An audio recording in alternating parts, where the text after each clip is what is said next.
कहानी की शुरुआत एक भयावह शांति से होती है। धीरे धीरे सूरज अपनी हदें पार करता हुआ पृथ्वी की ओर बढ़ रहा है। आसमान का नीला रंग अब नारंगी लपटों में बदलने लगा है। पेड़ सूख रहे हैं, नदियां जल रही हैं और इंसानों की आंखों में डर धीरे धीरे यकीन में बदल रहा है।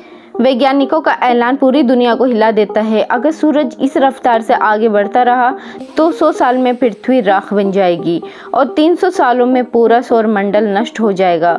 ये सुनकर दुनिया थम सी जाती है। बच्चों की हंसी गायब हो चुकी है, बूढ़े अपनी अधूरी जिंदगी का हिसाब कर रहे हैं और जवानों की आंखों में अब सपनों के बजाय चिंता है। यूनाइटेड अर्थ गवर्नमेंट यानी यूईजी आगे आती है। वो मूविंग माउंटेन प्रोजेक्ट नाम का एक ऐतिहासिक मिशन लॉन्च करते हैं। एक ऐसा प्रोजेक्ट जिसमें विशाल के इंजन पृथ्वी के अलग अलग हिस्सों में लगाए जाएंगे ताकि पूरी पृथ्वी को सौरमंडल से बाहर ले जाया जा सके। उम्मीद थी, लेकिन कीमत बहुत भारी थी। हर दिन खाने पीने का सामान कम हो रहा था। हर रात भूख से रोती माँ अपने बच्चों को झूठा दिलासा देती थी, कल खाना मिलेगा, पर वो कल कभी नहीं आता था। फिर शुरू होता है विरोध। सड़कों पर आग लग जाती हैं, नारों की गूंज सरकार की दीवारें हिला देती है। लोग कहते हैं हमें मरने दो, लेकिन इस पागलपन से नहीं। लोगों का मानना था कि जब तक खतरा आया ही नहीं है तब तक यूईजी क्यों इतना बड़ा जोखिम उठा रही है। दूसरी तरफ एक और उबाल आता है, डिजिटल लाइफ प्रोजेक्ट यानी डीएलपी। यूईजी इस पर बैन लगा देती है और जैसे ही ये होता है दुनिया दो हिस्सों में बट जाती है। डीएलपी के समर्थक कहते हैं भौतिक शरीर एक बोझ है, असली मुक्ति तब है जब इंसान अपना दिमाग कंप्यूटर अपलोड कर दे, अमर हो जाए। लेकिन उनके पास संसाधन नहीं थे, इसलिए वो हिंसा पर उतर आए। एक साया जो अंधेरे में पल रहा था अब आतंक बनकर सामने आता है। हैकिंग, हमले, ब्लास्ट, ये सब आम बात हो रही थी। डीएलपी अब सिर्फ एक ग्रुप नहीं, एक विरोध था। जहां एक तरफ सरकार पृथ्वी को बचाने के लिए जान से लड़ रही थी, वहीं दूसरी तरफ कुछ लोग उसी पृथ्वी को छोड़कर खुद को डिजिटल अमरता की ओर ले जा रहे थे।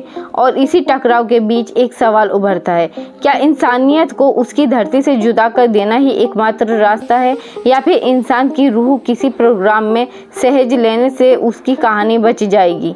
ये सिर्फ विज्ञान की लड़ाई नहीं थी, ये भविष्य की दिशा तय करने की जंग थी। मूविंग माउंटेन प्रोजेक्ट अब सिर्फ एक मिशन नहीं रह गया था, ये एक टूटते हुए भरोसे की कहानी बन चुकी थी। दुनिया में डर था, पर उससे बड़ा था संदेह। यूईजी को साफ दिखने लगा था कि लोगों को इस मिशन पे विश्वास नहीं रहा।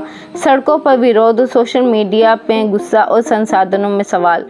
तभी उम्मीद की एक छोटी सी किरण चमकती है। चाइनीज एम्बेसडर, जो इस प्रोजेक्ट का सबसे पुराने समर्थक में से थे, वो आते हैं और कहते हैं हमें पहले फेज को पूरा करना होगा, यही हमारी लड़खड़ाती उम्मीद को संभालेगा। लोग देखेंगे कि हम कर सकते हैं और वो फिर से यकीन करेंगे। उनकी आंखों में वो आग थी जो सिर्फ किसी खोए हुए विश्वास को वापस लाने के लिए जलती है। राव, जो प्रोजेक्ट के प्रमुख इंजीनियरों में से एक थे, एक साहसिक सुझाव रखते हैं। इससे पहले चरण के तहत हमें चंद्रमा पर मौजूद इंजन की टेस्टिंग करनी होगी, क्योंकि अगर हम चंद्रमा को पीछे ढकेल दें तो पृथ्वी का ग्रेविटी से बंधा रिश्ता टूट जाएगा और तभी हम स्वतंत्र रूप से आगे बढ़ सकेंगे। ये कोई मामूली काम नहीं था, ये इंसानी इतिहास की सबसे कठिन चुनौती थी। अब जरूरत थी बहादुरों की। जी पूरे देश से सबसे मजबूत और साहसी लोगों को चुनती है जिन्हें अंतरिक्ष में ट्रेन करना था। इनमें से एक था लाइव नाम का एक पायलट, शांत मगर भीतर से आग से भरा हुआ। उसकी आंखों में एक जंग थी जिसे वो खुद भी नहीं समझता था।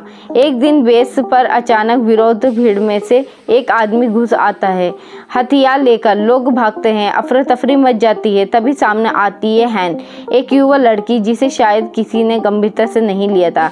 हैन उस हमलावर से अकेले भिड़ जाती है और एक ही बार में उसे नीचे गिरा देती है। लाइव दूर से ये सब देख रहा होता है। उसकी सांसें रुक जाती हैं और दिल पहली बार किसी के लिए धड़कता है। वो मुस्कुराता है, शायद पहली बार, और खुद से कहता है शायद अगर हम बच गए मैं इसके साथ जिंदगी जी सकता हूँ।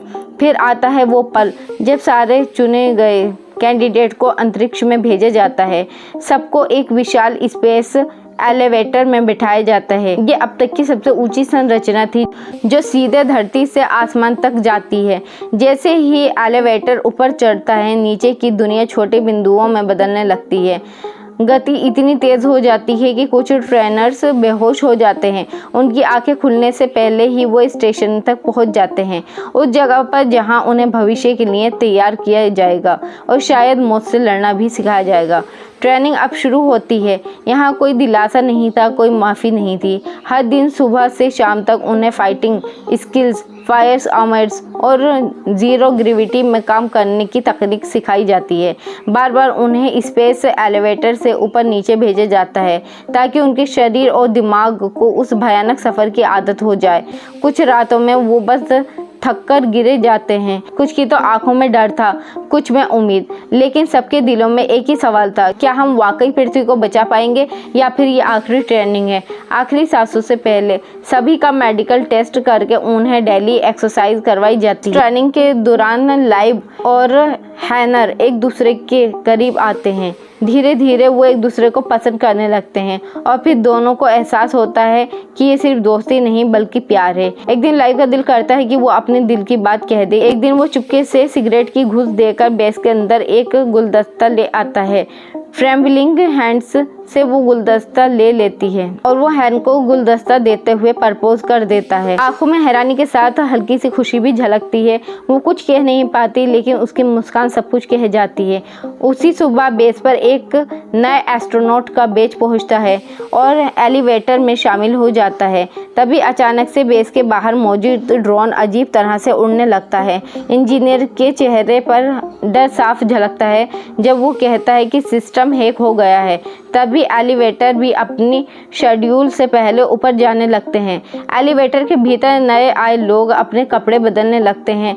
लाइव और हैन जैसे ही देखते हैं कि वो सब असली यूनिफॉर्म नहीं बल्कि कुछ अजीब चुनाव की यूनिफॉर्म पहन रहे हैं तो उनका दिल बैठ जाता है। वो समझ जाते हैं कि ये लोग कोई एस्ट्रोनॉट नहीं बल्कि आतंकवादी हैं। उसी वक्त बेस के सारे ड्रोन अटैक करना शुरू कर देते हैं। पायलट अपनी जान पर खेलकर उन्हें रोकने की कोशिश करता है लेकिन साइंटिस्ट का बना सिस्टम उन्हें अपने ही ड्रोन पर अटैक करने से रोकता है। ड्रोन हैक हो चुके थे और अब बेस पर ही हमला कर रहे थे। इन ड्रोनों के हमलों से एक एलिवेटर नीचे गिर जाता है। एलिवेटर के अंदर आतंकवादी सभी के आइडियाज चुराते हैं। ट्रेनिंग रूम के गेट्स बंद हो जाते हैं और कुर्सियों को लॉक कर देते हैं। जो भी उन्हें रोकने की कोशिश करता उसे बेरहमी से वो पीटते। एलिवेटर के दूसरे रूम में लाइव होता है। उसका दिल जोर जोर से धड़क रहा था लेकिन वो हिम्मत नहीं हारता। अपनी कुर्सी छोड़कर वो अपने चश्मे की मदद से गेट के लॉक स्क्रीन पर धूप को फोकस करता है और लॉक जलाकर गेट खोल लेता है। गेट के उस पार उसका दोस्त बुरी तरह से घायल पड़ा हुआ था। उसकी सांसें कमज़ोर हो रही थीं। ये देखकर लाइव की आंखें भी भर आती हैं लेकिन वो अपने आंसू पोंछकर आतंकवादियों के पीछे दौड़ रहा होता है। एक खतरनाक फाइट में लाइव एक आतंकवादी को ऊंचाई से गिरा देता है जिससे वो मर जाता है। गुस्सा और डर के बीच वो फायर उठाकर दूसरा आतंकवादी का पीछा करता है। तभी उस आतंकवादी के हाथ चोरी की गई आईडी लग जाती है। वो एलिवेटर को स्टेशन तक पहुंचा देता है। उसी पर ड्रोन पर एक मिसाइल से अटैक करते हैं। बेस के साइंटिस्ट दिल थामकर 550C नाम के इंटेलिजेंट क्वांटम कंप्यूटर की मदद से हैकर को सिस्टम से निकालने की कोशिश करते हैं। उनकी मेहनत रंग लाती है और ड्रोन अचानक रुककर ज़मीन पर गिरकर ब्लास्ट हो जाता है। एलिवेटर भी वापस नीचे खींच लिए जाते हैं लेकिन आतंकवादी की वजह से बेस पर डेटोनेटर पहले ही एक्टिवेट हो चुका था। इस बीच लाइव आतंकवादी से लड़ रहा होता है। तभी एक मैकेनिकल हाथ की मदद से विंडो तोड़कर आती है और लाइव के साथ आतंकवादी को रोकने में मदद करती है। हैन की आंखों में डर, प्यार और गुस्सा सब कुछ दिखता है। लड़ाई के बाद वो गुस्से में लाइव से कहती है मुझे फिर से फूल चाहिए क्योंकि लड़ाई में उसके फूल टूट चुके थे। लेकिन तभी स्टेशन बेस पर गिरने लगता है। हर तरफ आग, धुआं, चीखें और धमाके। बेस की बिल्डिंग क्रैश हो जाती है। एलिवेटर भी ज़मीन पर गिर पड़ता है। सब कुछ खत्म हो चुका था। एक पल के लिए सब खामोश हो जाता है। मलबे के बीच से लाइव और हैन जैसे तैसे बाहर निकलते हैं। दोनों जख्मी हो चुके थे लेकिन जिंदा थे। उनकी आंखों में डर के साथ साथ एक दूसरे के लिए गहरा प्यार साफ दिख रहा था। इसके बाद हमें उनकी एक और टीम दिखाई जाती है जो पहले से ही चांद पर तैनात थी, उस वीरान चांद की ठंडी ज़मीन पर अकेलेपन से घिरे हुए। हमें दिखाया जाता है हैंग्यू नाम का एक आदमी, वो अपने कैप्सूल से बाहर निकलता है, कंप्यूटर के पास जाकर बैठता है और कंप्यूटर स्क्रीन पर अपनी प्यारी बेटी से बात करने की कोशिश करता है। उसकी आवाज़ में हल्की सी मुस्कान होती है, पर आंखों में गहरी उदासी, जैसे हर शब्द के पीछे एक अधूरा सपना छुपा हो। तभी आसमान से एक एस्ट्रोनॉट का एक और ग्रुप नीचे उतरता है। उनके लीडर भी साथ आते हैं और अपनी टीम से कहते हैं ये मिशन अब कुछ ही महीनों में पूरा करना होगा। वो साथ में ऑर्बिटर्स से लाए गए एडवांस सुपर कंप्यूटर भी लाए थे जो इस प्रोजेक्ट को पूरा करने में मदद करने वाले थे, और कंप्यूटर्स में उम्मीद थी और उन पर निर्भर करोड़ों जिंदगियां भी थी। हमें यहाँ पता चलता है कि वो डिजिटल लाइफ प्रोजेक्ट जिसमें इंसानी दिमाग को AI की मदद से चिप में स्टोर किया जाता था, उसी के हेड हैंग्यू और उनके लीडर थे। पर जब पैसे की कमी के कारण वो प्रोजेक्ट बंद हो गया तो मजबूरी में उन्होंने इस नए मिशन पर काम शुरू किया। एक शाम हैंग्यू फिर से अपनी बेटी से बात करता है। धीरे धीरे उसकी आंखों में आंसू झलकने लगते हैं और हमें पता चलता है कि सालों पहले एक एक्सीडेंट में उसकी बेटी की मौत हो गई थी, पर अपनी बेटी की आखिरी लम्हों में उसने AI की मदद से उसका दिमाग एक चिप में सेव कर लिया था। यह अनुभव कुछ ही वक्त के लिए चला, पर उस छोटे से समय में उसने अपनी बेटी की आवाज़ फिर से सुनने को मिली थी। बस यही यादें उसको अभी भी जिंदा रखी हुई थी। अब जब उसके लीडर नया सुपर कंप्यूटर लाए थे, हैंग्यू के दिल में फिर से एक उम्मीद जागी थी। वो कंप्यूटर की मदद से अपनी बेटी को वापस लाना चाहता था, उसे AI रोबोट के रूप में फिर से जिंदा करना चाहता था, पर उसके लीडर ने सख्ती से मना कर दिया। ये बहुत खतरनाक है हैंग्यू, हम ये नहीं कर सकते। हैंग्यू की आंखों में फिर से वही टूटी हुई उम्मीद नजर आई। कुछ ही दिनों बाद चांद पर एक भयानक तूफान आता है। उस तूफान में उनका नया कंप्यूटर बुरी तरह से तबाह हो जाता है। अब उनके पास इंजन चलाने का कोई और रास्ता नहीं बचा था। उनके पास बस एक ही चारा था, पुराने कंप्यूटर को फिर से एक्टिव करना, पर उन पुराने कंप्यूटर से सारा डाटा सिर्फ हैंग्यू के पास था। तब लीडर उनके पास आता है, थके हुए स्वर में वो कहते हैं हमें तुम्हारी मदद की ज़रूरत है, ये सबकी ज़िंदगी का सवाल है। हैंग्यू कुछ पल चुप रहता है, फिर टूटती हुई आवाज़ में कहता है ठीक है मैं मदद करूँगा, लेकिन एक वादा करना होगा, जो भी नया सुपर कंप्यूटर बनेगा उसकी सारी जानकारी मुझे भी दोगे। उसकी आंखों में उम्मीद की एक झलक थी, अपनी बेटी को वापस लाने की आखिरी कोशिश। लीडर उसके दिल का दर्द समझते हुए और हामी भर देता है। हैंग्यू कंप्यूटर ऑन करता है, जैसे उस पुराने कंप्यूटर की स्क्रीन पर फिर से रोशनी आती है वैसे ही उसकी आंखों में भी रोशनी लौट आती है। इसी कंप्यूटर की मदद से वो इंजन फिर से चालू हो जाते हैं। टेस्ट सफल हो जाता है और पहली बार चांद अपनी जगह से थोड़ा खिसकता है। इससे धरती भी अपनी जगह से थोड़ी खिसकती है।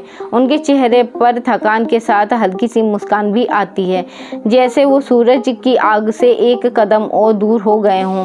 धीरे धीरे उनका डर कम होने लगा था और इंसानियत की उम्मीद बढ़ने लगी थी। UAG और भी प्रोजेक्ट शुरू करता है, जैसे अंडर सिटी ज़मीन के नीचे शहर बनाए गए थे, ताकि अगर ज़मीन पर तबाही हो तो वो शहर में रहने वाले लोग बच सकें। अब कहानी लौटती है हान और लाइव की तरफ। अब वो दोनों शादी कर चुके थे और उनका एक प्यारा सा बेटा भी था, पर जब ये लोग इस मिशन पर आए तो हान को कैंसर था। उसकी तबीयत बहुत बिगड़ चुकी थी और डॉक्टर कह चुके थे अब ज़्यादा वक्त नहीं है।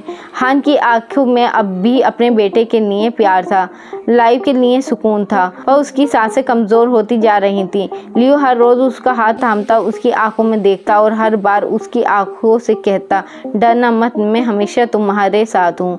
नई तकनीक, नई उम्मीद और नई चुनौती। अब नए सुपर कंप्यूटर बनाए गए थे जिसमें अनगिनत एडवांस टेक्नोलॉजी भी भरी थी।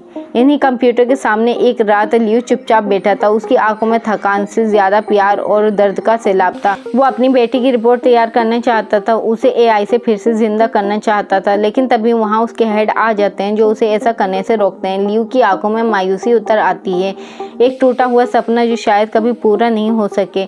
पर इससे पहले लियो ने इन कंप्यूटर्स की सेटिंग से छेड़छाड़ कर दी थी। इससे चांद पर लगे इंजन गड़बड़ा जाते हैं और एक भयंकर ब्लास्ट हो जाता है। चांद अपनी जगह से खिसक जाता है और अब सिर्फ 7 दिनों में वो धरती से टकराने वाला था। हर चेहरे पर डर था, हर दिल में दहशत, जैसे कयामत बहुत पास आ गई हो। चीन अपने अंडरग्राउंड शहरों के दरवाजे खोल देता है ताकि लोग जिंदा बच सकें। वहीं हान की तबीयत दिन ब दिन बिगड़ती जा रही थी। वो लियू से कहती है, मैं कुछ ही दिनों में मर जाऊंगी। मेरी अंडरग्राउंड सिटी की कार्ड अपने पापा को दे देना ताकि अगर तुम स्पेस पर जाओ तो वो हमारे बेटे के साथ महफूज रहें। कुछ ही दिन बाद हान की मौत हो जाती है। लियू का दिल टूट जाता है। उसके पापा और बेटा अंडरग्राउंड सिटी में चले जाते हैं। हर किसी के घर में अब बस एक ही चर्चा थी, चांद धरती से टकराने वाला है। डर, आंसू और दुआओं का तूफान। लेकिन लियू हार नहीं मानता। वो कहता है, मेरे पास इसका हल है। उसका प्लान था चांद पर ज़बरदस्त धमाके करके उसको धरती से दूर धकेलना और फिर इंजन चालू करके धरती को भी उस रास्ते पर ले जाना जहां सूरज की आग उनका पीछा ना कर सके। सरकार उसकी योजना को मंजूरी दे देती है। लियू अपने साथियों के साथ स्पेस में निकल पड़ता है। वो अपने हेड से मिलता है जो उसे ट्रेनिंग देता था। टीम के साथ वो स्पेस क्राफ्ट में बैठकर चांद की ओर बढ़ता है। आंखों में डर के साथ साथ दुनिया को बचाने का हौसला होता है। जब ये लोग चांद पर बम गिराकर वापस लौट रहे थे तभी एक और स्पेस क्राफ्ट अनबैलेंस होकर उनसे टकरा जाता है। उनका जहाज़ बुरी तरह से डैमेज हो जाता है। जल्दी जल्दी सब लोग कैप्सूल की ओर दौड़ते हैं पर वहाँ सिर्फ 3 सीटें थीं और वो 4 थे। लियू अपने साथियों को जिंदा भेजता है और खुद वहीं रुकने का फैसला करता है। उसकी आंखों में अपने बेटे की याद और उस पत्नी की मुस्कान थी जो अब इस दुनिया में नहीं थी। दूसरी तरफ हैंग्यू और उसके लीडर समुद्र के नीचे बने एक सीक्रेट स्टेशन में जाते हैं ताकि इंटरनेट सिस्टम फिर से चालू कर सकें। 2 रोबोट उनकी मदद कर रहे होते हैं पर ज़्यादा पावर के कारण एक रोबोट डैमेज हो जाता है। समुद्र के बीचों बीच डर और अंधेरे के बीच वो लोग सुपर कंप्यूटर के पास पहुंच जाते हैं। लेकिन तभी बम धमाके से चांद के टुकड़े गिरने लगते हैं। कुछ टुकड़े समुद्र में भी गिर जाते हैं जिनसे तेज लहरें उठती हैं। स्टेशन में पानी भर जाता है। लीडर डूबने लगता है। हैंग्यू उसे बचाने की कोशिश करता है पर वो बचा नहीं पाता। आखिरी सांसों में लीडर उसे सुपर कंप्यूटर का सीक्रेट कोड बता देता है और मर जाता है। हैंग्यू की आंखें भर जाती हैं पर उसके पास रुकने का वक्त नहीं था। हैंग्यू को एहसास होता है कि वो इंटरनेट सिस्टम टाइम पर चालू नहीं कर पाएगा। वो अपने दिल पर पत्थर रखकर अपना दिमाग सुपर कंप्यूटर में ट्रांसफ़र कर देता है। पानी में डूबकर उसकी मौत हो जाती है लेकिन उसकी मौत के साथ ही उसका दिमाग सुपर कंप्यूटर में ज़िंदा हो जाता है। अब वही कंप्यूटर खुद इंटरनेट सिस्टम को चालू कर देता है। जैसे ही इंटरनेट कनेक्शन बहाल होता है धरती पर लगे हज़ारों इंजन फिर से स्टार्ट हो जाते हैं। चांद की दिशा बदलती है। वो धरती से टकराने से बच जाता है। दुनिया बच जाती है। हर चेहरा खिल उठता है। लोग रोते हुए एक दूसरे के गले लगते हैं। इंसानियत एक बार फिर से मौत को हरा देती है। मिशन सफल हो जाता है। दुनिया अब एक नई सुबह देखने के लिए तैयार थी। कुछ समय के बाद यानी 2065 में धरती पर फिर से हज़ारों नए इंजन बनाने का काम जोरों पर था। अब भी उम्मीदें जिंदा थीं और लियू अब भी उस मिशन का हिस्सा था। उसकी आंखों में थकान भी थी, दर्द भी, और पर उससे बड़ा था इंसानियत को बचाने का जुनून। और इसी के साथ मूवी की एंड हो जाती है। आपको मूवी कैसी लगी कमेंट करके ज़रूर बताएं। वीडियो को लाइक करके चैनल को सब्सक्राइब करें। धन्यवाद।